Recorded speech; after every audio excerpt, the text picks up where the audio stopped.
이번 시간에는 빅데이터 분석 기사 핵심 정리, 개인정보 비식별화 방법에 대해서 한번 배워보도록 하겠습니다.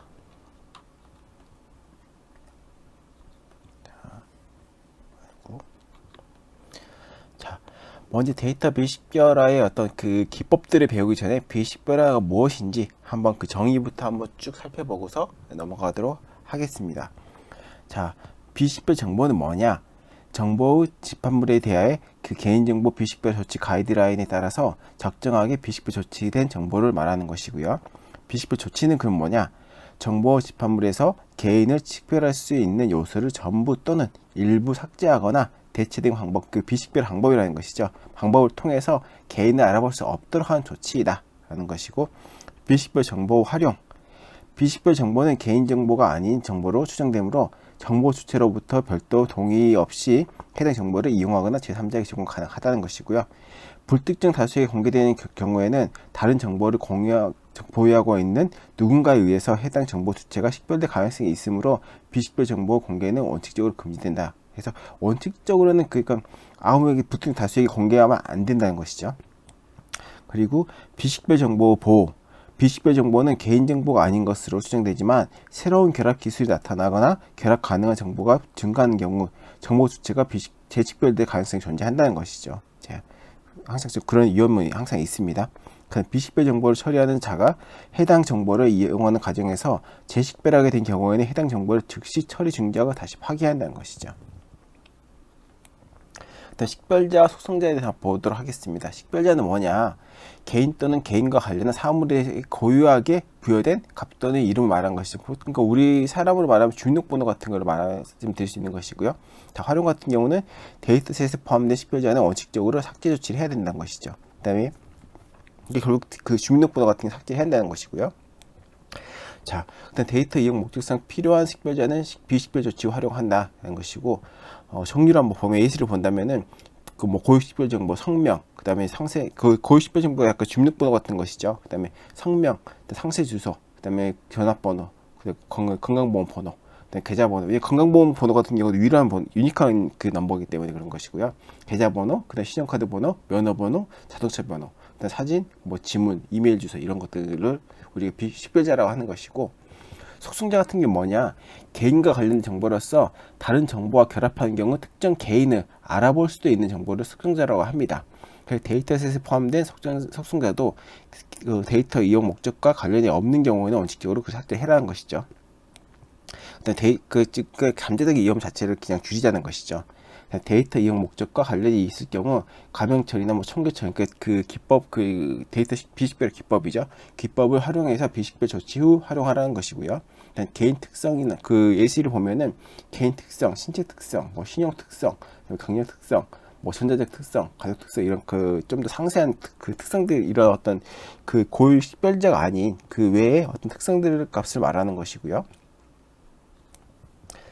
일단 비식별 조치 방법을 간략하게 먼저 한번 쭉 보겠습니다. 이제 간략하게 보고서 또 뒤에서 좀 자세히 볼 텐데요. 먼저 그 가명 처리 방법이 있습니다. 가명 처리 방법 뭐냐? 그 개인정보 중에 주요 식별 요소를 다른 값으로 대체하는 방법이고요. 값을 대체 시 규칙이 노출되지 않도록 노출돼서 다시 역으로, 규칙이 노출된다는 건 다시 역으로 다시 바꿔볼 수 있다는 것이죠. 그래서 노출돼 역으로 쉽게 식별할 수 없도록 주의해야 한다는 것이고, 장점은 데이터 변형이나 변제 수준이 굉장히 낮다는 것이에요. 그래서 활용도가 높다는 것이죠. 분석에 유용하다는 것이죠. 결국은 유용하다는 것은 분석을 통해서 좀 더 그 품질 높은 인사이트를 얻어낼 수 있는데 좀 더 좋다는 것이죠. 단점은 대체값이 부여 시에도 식별 가능한 고유 속성이 계속 유지된다는 것이고요. 예제를 보면은 사실 그런 거야. 홍길동의 사람이 35세고 서울 거주하고 한국대라는 학교 다니고 있는데, 홍길동이라는 사람은 임꺽정이라는 걸로 이름 바꾸고 35세라는 구체적인 나이가 있지만 이게 30대 이렇게 대체를 시켜버린다는 거예요. 그리고 뭐 이렇게 서울과 거주 같은 서울 사람 한두 명이 아니니까 이건 놔두고, 그다음에 한국대 같은 경우는 한국대학교라고 하는 대학교만 해도 이 서울 거주자보다도 훨씬 줄어들기 때문에 범위가, 그렇기 때문에 이거를 이름을 국제대학교로 바꿔서 이제 가명으로 이제 결국 대체한다는 것이죠. 그래서 세부 기술은 슈리시티 가명화가 있고 암호화 방법도 있고 교환 방법이 있는데, 이런 구체적 방법들은 뒤에서 살펴보도록 하고요. 청계 처리 같은 경우는 데이터 총합값을 보여주고 개별값을 보여주지 않는다는 거예요. 그러니까 하나는 개별값을 총합값으로 대체한다는 거예요. 예. 그래서 특정 속성을 지닌 개인으로 구성된 단체의 속성 정보로 그 속성 정보를 공개하는 것은 그 집단에 속한 개인의 정보를 공개하는 것과 같음으로 주의해야 한다는 것이고, 장점 같은 경우는 민간 정보 비식별 조치 가능하다는 것이고요. 통계 분석 데이터셋 작성에 유리하다는 것이고, 단점은 정밀 분석이 어렵고, 왜냐하면 값이 이미 개인 값이 있는 게 좋은 건데 이 값을 이미 퉁쳐서 하나로 만들었기 때문에 사실 그 분석이 정밀 분석 어렵다. 정밀한 값이 아니니까요. 그 다음에 수량이 적을 경우에 추론에 의한 식별 가능하다는 것이죠.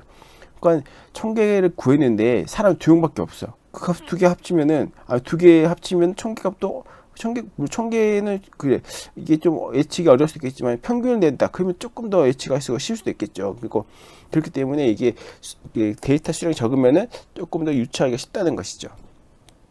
그 예제를 보면은 이렇게 할 수 있다는 거예요. 인격증의 사람은 키가 180cm예요. 홍길동은 170cm예요. 유관수는 106cm예요. 이 세 명 거를 합쳐가지고 이 세 명이 다 역사학과 학생이라는 거죠. 같은 과니까 그 역사학과 학생 키 합을 하게 되면은 이 세 명인지 네 명인지 일단 알 수가 없겠죠. 그리고 이 키는 그냥 510cm라고만 돼 있는 것이죠. 그런 것이고요. 그 다음에 이 평균이 170이라는 것이죠. 자, 그리고 계속 보면은요. 데이터 삭제하는 처리 기법도 있습니다. 데이터 삭제하는 방법 같은 경우는 데이터 공유나 개방 목적에 따라 데이터셋에 구성된 값 중 필요 없는 값 또는 개인 식별의 중요한 값을 삭제하는 방법입니다. 그래서 장점으로는 개인 그 식별 요소의 전부 또는 일부 삭제 처리가 가능하기 때문에 조금 더 이게 그 비식별화가 식별하기 어렵다는 것이고, 단점으로는 분석의 다양성과 그 다음에 그 분석 결과 유효성 및 신뢰성이 저하된다는 것이죠. 왜냐면 우리가 분석 목적에 따라서 꼭 구체적인 값이 있어야 되는 경우가 필요한 경우가 있는데 그게 값이 그 삭제가 돼버리면 그 값을 이용해서 할 수 있는 분석이 그만큼 분석을 할 수 없게 되겠죠. 그래서 뭐 약간 좀 이렇게 디테일이 떨어지겠죠. 자, 이런 경우 주민등록번호 같은 경우는 이렇게 쭉 있는데 이거를 아예 앞에 생년월일만 쓴 정도도 아니고 아예 다 지워버리고 그냥 90년대생 이렇게 해버리는 거예요. 그러면 이 사람이 90년대생이란 거는 90년대 태어난지 91년도 태어난지 다 똑같이 90년대생인 거죠. 그죠? 그리고 이런 경우는 이 사람이 12월생인지 11월생인지 알 수도 없는 거예요. 그러니까 이게 너무나 그래서 이렇게 너무 이제 분석을 하기에는 이렇게 유효한 뭔가 좀 인사이트를 도출하기 어려울 수가 있겠죠. 다음 데이터 범주화 방법이 있습니다. 데이터 값을 범주 값으로 변환하여 값을 숨기는 방법인데요. 장점으로는 통계형 데이터 형식이므로 다양한 분석 및 가공이 가능하다는 것이고요. 단점으로는 분석 결과 정확도가 낮으며 그 범위 구간이 좁혀질 시에는 추론이 가능할 수도 있다는 것이죠. 그래서 홍길동이 35세인데 이 사람은 아예 그냥 길동의 이름도 없애버리고 그냥 홍씨로 바꾼 것이죠. 그 다음에 35세라고 안 하고 그냥 30에 40세 이렇게 30대 이렇게 바꿔버리는 것이죠. 자, 근데 만약에 범위 구간이 예를 들어서 35세인데 뭐 33세에서 34세, 36세 이런 식으로 줄여버리면 좀 더 추론 가능하다는 것이죠. 그죠? 그래서 이걸 좀 주의를 해야 되겠죠. 자, 또 데이터 마스킹 기법이 있습니다. 데이터 마스킹 기법은 개인을 식별하는 데 기여할 확률이 높은 주요 식별자들을 보이지 않도록 처리하는 방법입니다. 그래서 남아있는 정보만으로 그 개인을 식별할 수 없어야 하며 공개된 다른 정보와 결합하더라도 특정 개인을 식별할 수 없도록 주의해야 한다는 것이고요. 장점으로는 개인 식별 요소를 제거 가능하며 그 다음에 온 데이터에 대한 변형이 적다는 것이죠. 그리고 그 단점으로는 그 마스킹 과도하게 적용 시에 데이터 필요 목적에 활용이 어렵다는 것이고 다른 식별 방법도 마찬가지인 거죠. 그다음에 마스킹 수준이 낮을 경우에는 특정 값에 대한 추론이 가능하다는 것이죠. 그래서 예제를 보면은 홍길동이라는 사람이 35세고 서울 거주하고 한국대 재학을 해요. 근데 홍길동이라는 사람을 홍땡땡이 바꾼 것이고 나이 35세 그대로고 서울 거주하고 땡땡대 대학 이렇게 했었어요.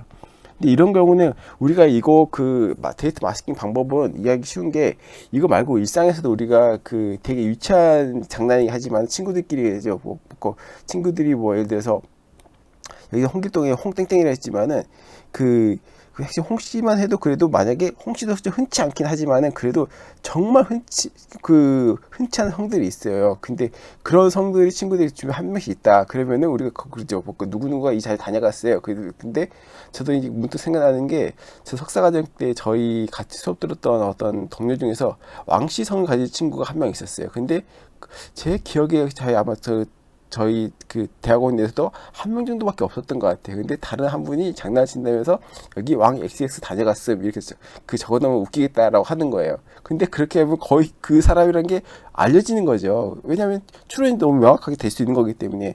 그래서 그런 경우는 만약에 그럼 어떻게 하겠어요? 만약에 우리가 EDL을 한번 해보는 거, EDL 먼저 해가지고 만약에 어떤 거를 우리가 맛있게 할 것인가. 근데 성씨가 좀 흔치 않은 성씨들이 많이 있다. 그러면은 성을 두고서 이름을 가리는 방법보다는 차라리 성과 그 다음에 그 가운데 이름만 남겨놓고 성과 그 다음에 제일 끝자리 가린다든지 이런 방법을 택해야 되겠죠. 무조건 성만 놔두고 이름을 가린다. 이건 특정 개인을 알아볼 수도 있는 방법이 되기 때문에 그래서 이럴 때는 굉장히 주의를 해야 되겠죠.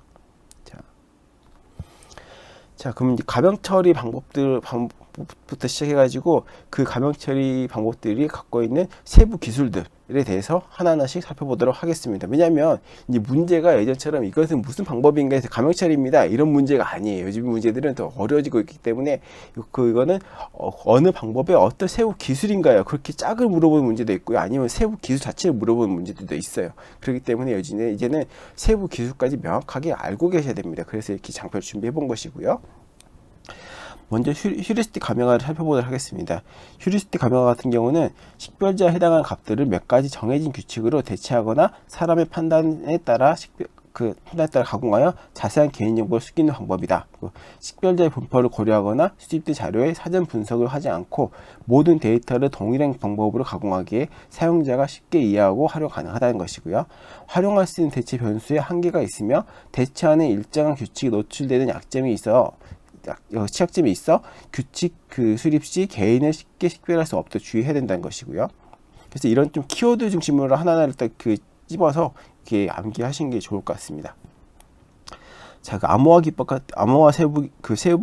기술 같은 경우는 보시면은 일정 규칙 알고리즘을 적용하여 암호화하는 개인정보 대체 방법이고요. 통상적으로 복화 키를 가지고 있어 이에 대한 보안 방법도 필요하다는 것이, 복화라는 거는 암호화된 거 다시 원래대로 값을 돌려준다는 거예요.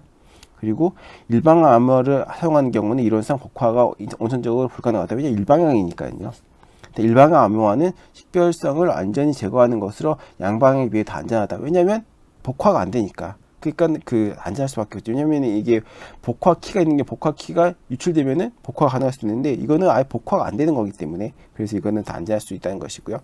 교환 방법 같은 경우는 기존의 데이터베이스 레코드를 사전에 정해진 외부 변수 값과 연계하여 교환하는 방법을 말합니다. 자, 다음으로 총계 처리 방법에서 갖는 세부 기술들에서 보겠습니다. 먼저 부분 총계입니다. 부분 총계는 데이터셋 내 일정 부분 레코드만 총계 처리하며, 왜냐면 부분 총계니까요. 다른 데이터 값에 비하여 오차 범위가 큰 항목을 통계 값으로 변하는 방법이다. 라운딩은 직기 처리된 값에 대하여 라운딩이란 거는 올림할 수도 있고 내림할 수도 있고 반올림할 수도 있는 거예요. 라운딩 기준을 적용하여 최종 직기 처리하는 방법이고요. 일반적으로 세세한 정보보다는 전체 통계 정보가 필요한 경우에 많이 사용하는 방법이고요. 재별 같은 경우는 기존 정보를 유지하면서 개인이 식별되지 않도록 데이터를 재배하는 방법이고요. 개인의 정보를 타인의 정보와 뒤섞어서 전체 정보에 대한 손상 없이 특정 정보가 해당 개인과 연결되지 않도록 주의해야 한다는 것이고요. 그래서 이 라운딩하고 재배열은 한번 문제도 나왔었어요. 자, 다음은 데이터 삭제입니다. 데이터 삭제 세부 기술로는 식별자 삭제, 식별자 부분 삭제 이런 방법이 있고요. 부분에 가로를 해놓은 것이고요. 원본 데이터에서 식별자를 단순 삭제하는 방법과 일부만 삭제하는 방법을 사용한다는 것이고, 남아있는 정보 자체로도 분석의 유효성을 가져야 함과 동시에 개인을 식별할 수 없도록 주의해야 된다는 것이고, 인터넷 등에 공개되어 있는 정보 등과 결합하였을 경우에도 개인을 식별할 수 없도록 주의해야 된다는 것이죠. 사실 그래서 이런 건 좀 어렵죠. 사실 인터넷에 어떤 정보 공개될지 모르는데, 그렇죠? 그래서 정말 고민 많이 해보고서 결정해야 되는 것이죠. 자, 레코드 삭제 방법이 있습니다. 레코드 삭제는 다른 정보와 뚜렷하게 구별되는 레코드 전체를 삭제하는 방법인 것이고요. 그 다음에 통계 분석에 있어서 전체 평균에 비하여 오차 범위를 벗어나는 자료를 제거할 때도 사용 가능하다는 것이고, 식별자에서 전부 삭제 방법 기술 같은 경우는 식별자뿐 아니라 잠재적으로 개인을 식별할 수 있는 속성자까지도 전부 삭제하여 프라이버시 침해 위험을 줄이는 방법이라는 것이죠. 개인정보 유출 가능성을 최대한 줄일 수 있지만은 데이터 활용에 필요한 정보까지 사전에 모두 없어지기 때문에 데이터 유용성이 낮아지는 문제가 발생하다는 거예요. 그래서 이 비식별 처리는 약간 트레이드오프 관계예요. 비식별 처리가 강하게 될수록 보안은 좋아지겠지만 그 개인을 알아보기 힘들겠지만 그만큼 데이터를 분석하는 목적 자체가 분석에서 어떤 인사이트 도출하려는 건 인사이트 도출이 힘들어지는 것이고, 인사이트 도출을 하기 위해서 비식별 조치를 느슨하게 할수록 개인정보가 그 노출될 위험이 높다는 것이죠. 자, 다음은 데이터 범주화 방법입니다. 데이터 범주화 방법의 세부 기술들을 한번 보겠습니다. 그래서 먼저 감추기 방법 보겠습니다. 감추기는 명확한 값을 숨기기 위하여 데이터의 평균 또는 범주 값을 변환하는 방법이고요. 특수한 성질을 지닌 그 개인으로 구성된 단체 데이터의 평균이나 범주 값은 그 집단에 속한 개인의 정보를 쉽게 추론 가능하다는 특징이 있고요. 랜덤 라운딩 같은 경우, 랜덤 라운딩도 시험에 한번 나왔었죠. 랜덤 라운딩은 수치 데이터를 임의 기준으로 올림 또는 그 내림 하는 기법으로 그 수치 데이터 이외의 경우에도 확장 적용 가능하다는 것이고요. 그 범위 방법이 있습니다. 범위 방법 같은 경우는 수치 데이터를 임의수 기준으로 범위를 설정한 방법입니다. 그래서 해당 값의 범위 또는 구간으로 표현한다는 것이고요. 그 제어 라운딩 방법이 있습니다. 제어 라운딩 방법은 랜덤 라운딩에서 특정한 어떤 특정 값을 변경할 경우 행과 열의 합이 일치하지 않는 문제 해결을 위해 행과 열이 맞지 않는 것을 제어하여 일치시키는 방법이네. 좀 살짝 어렵죠. 그래서 이 키워드를 딱 집어서 암기하시는 게 좋을 것 같아요. 이거를 해보라고 하는 문제 나오지 않거든요. 그래서 컴퓨터 프로그램은 구현하기 어렵고 복잡한 통계 표현은 적용하기 어려우며 해결할 수 있는 방법이 존재하지 않으므로 그게 대중화에는 어렵다. 그래서 아직은 잘 실현되지 않은 방법이라는 것입니다. 데이터 마스킹 기법입니다. 마스킹 기법의 세부 기술을 보겠습니다. 임의 자분 추가 기술이 있습니다. 이거는 개인 식별이 가능한 정보에 임의의 숫자 등 잡음을 추가해가지고 더하기나 곱하는 기법을 해가지고 하는 방법이고요. 지정된 평균과 분산의 범위 내에서 잡음이 추가되므로 원 자료의 유용성을 해치지 않나, 잡음값은 데이터 값과는 무관하기 때문에 유효한 데이터로 활용하기 곤란하다는 것이죠. 그리고 그 공백과 대체 방법이 있는데, 공백과 대체 기술은 특정 항목의 일부 또는 전부를 공백 또는 대체 문자로 바꾸는 방법입니다. 앞에 예제에서 한번 보셨죠? 자, 그래서 한번 문제를 풀어보도록 하겠습니다. 출제유형 1이라는데 이런 가장 어떻게 보면 쉬운 문제예요. 그래서 이것도 보면 문제 자체 쉽죠. 그래서 개인정보 비식별화에 대한 설명을 옳은 것은, 옳지 않은 것은 있죠. 방금 이거 그죠? 비식별화 기법에 대한 설명도 아닌 거예요. 비식별화에 대한 설명인 거예요. 그러니까 이거는 약간 뭐랄까요? 문제 자체가 날카롭지 않은 문제인 거죠. 그래서 이거는 사실 조금만 읽어보면 다 풀 수 있는 문제인 것이고요. 자, 그래서 한번 풀어보도록 하겠습니다. 그래서 비식별 정보는 제3자 제공이 가능하며 원칙적으로 불특정 다수에게 공개 또한 가능하다 했는데, 앞에 제가 강조했었죠. 불특정 다수에게 원칙적으로 공개하면은 안 되는 것이죠. 답은 1번이고요. 비식별 정보는 비식별 조치를 취한 이후에도 모니터링과 그다음에 기술적 보호 조치를 해야 한다는 것이고, 비식별화는 개인을 식별할 수 없도록 하는 조치다. 비식별 정보는 사전에 개인정보 해당 여부에 대하여 검토하고 개인정보가 아닌 경우 활용 가능하도록 한다 했었고요.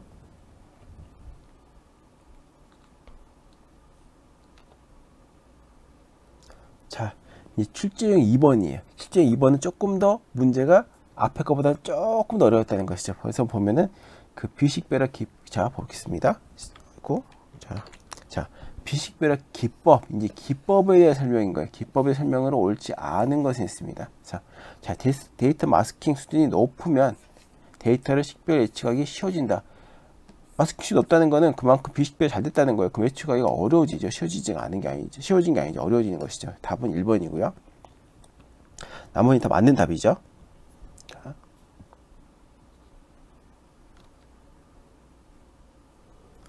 자, 이 출제형 3번이 출제형 3 같은 경우는 이제 매운맛이에요. 조금 더 이제 문제가 어려웠다는 거예요. 이제는 이 출제형 3번 같은 경우는 문제가 굉장히 좀 이렇게 깊게 들어갔기 때문에 이제 이게 무엇이냐 정도가 아니라 그게 세부 기술의 정의까지 다 알아야 한다는 거예요. 한번 문제를 보시겠습니다. 다음 중 보기에서 설명하고 있는 비식별화 기법도 알아야 되고 그 기법 내에서 세부 기술까지 옳은 것이 있습니다. 그래서 지문을 보면은 사용자에 대한 정보를 뒤섞어 정보 손실 없이 특정 개인에 대한 추측을 할 수 없도록 한다. 자, 답은 뭐예요? 1번이죠. 자, 그래서 앞에서 제가 설명하면서 문제 이게 한번 출제됐었다 했었죠. 이 총계 처리의 재배열, 뒤섞어 재배열, 그죠? 그래서 답을 이렇게 풀 수가 있는 것이고요. 그래서 이거는 내가 이거 정의 모른다. 그럼 손을 아예 못 대는 거예요. 근데 물론 이 문제 조금 쉬웠어요. 뒤섞는다했죠. 그럼 또 사람이 내가 공부량이 부족하면 센스라도 있어야 되는 거예요. 센스가 있으면은 뒤섞는다. 재배열인가 보다. 딱 찍으러 갈 수 있는 것이죠. 찍는 센스라도 있어야 되는 것이고요.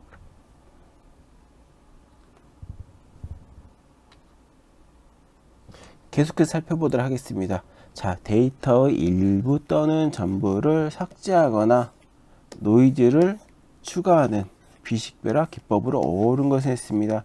노이즈 추가, 전부 삭제 또는 일부 또는 전부 삭제 또는 노이즈, 데이터 마스킹이죠.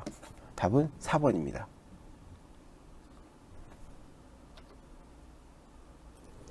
계속해서 살펴보겠습니다. 수치적인 개인정보를 임의로 올림 또는 내림, 뭐예요? 라운딩이죠. 근데 그래서 임의로 랜덤 라운딩이죠. 하는 개인정보 비식별화 기법으로 옳은 것은, 랜덤 라운딩이 어디에 있어요? 데이터 범주화. 답은 2번이죠.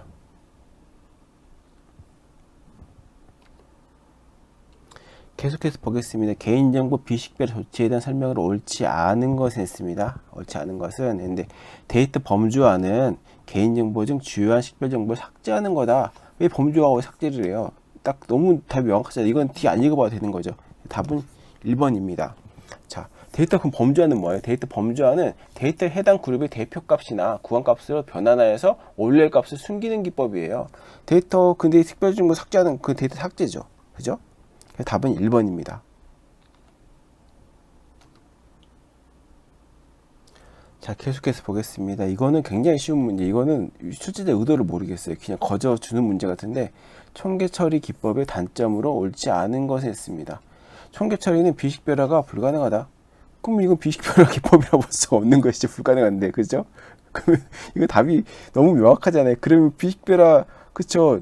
우리가 배울 필요가 없는 거지. 이거 비식별화 기법을 볼 수가 없는 게 돼야 되는 거죠. 비식별화 불가능하다는데, 그죠? 근데 이거는 답이 아닌 것이죠. 이거는 그래서 이게 틀린 거죠. 그래서 이게 답은 1번이고요.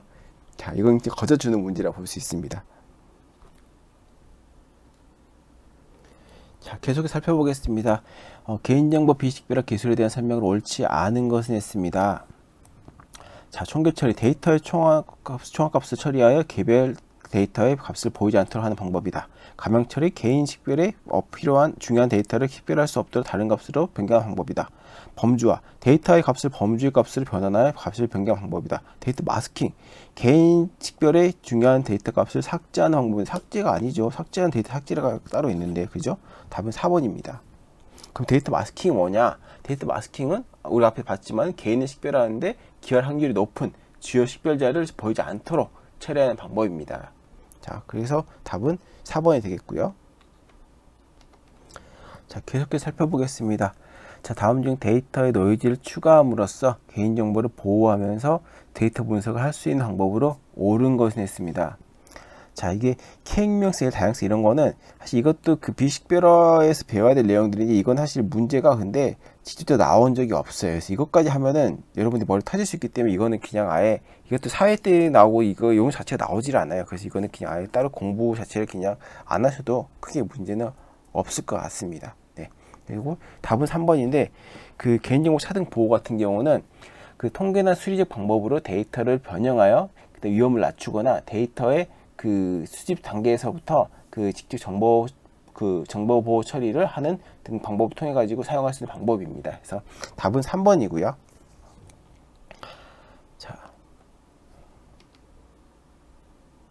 자, 계속해서 보시겠습니다. 개인정보 비식별 방법으로 옳지 않은 것을 했습니다. 자, 답은 뭐예요? 다 그럴싸하죠. 근데 그게 다 우리가 이렇게 값을 대체해야 되는 거니, 가명 처리로도 값을 대체했던 거고, 데이터 마스킹도 값을 대체했던 건데, 그 직접 값 대체할 방법은 없어요. 그쵸? 그래서 답은 3번입니다. 자, 이렇게 해서 우리가 오늘 이 시간도 우리가 그 데이터 비식별화 방법에 대해서 한번 배워봤습니다. 비식별화도 우리가 공부할 양이 꽤 많아요. 그래도 다 모르더라도 사실 책을 다 보고 힘들다 그러면 최소한 그 장표에 있는 내용들이라도 한번 쭉 숙지하고 가시면은 그래도 최소한 몇 문제 이상 맞출 수 있을 거라고 생각이 됩니다. 오늘 또 공부하느라 고생 많으셨습니다.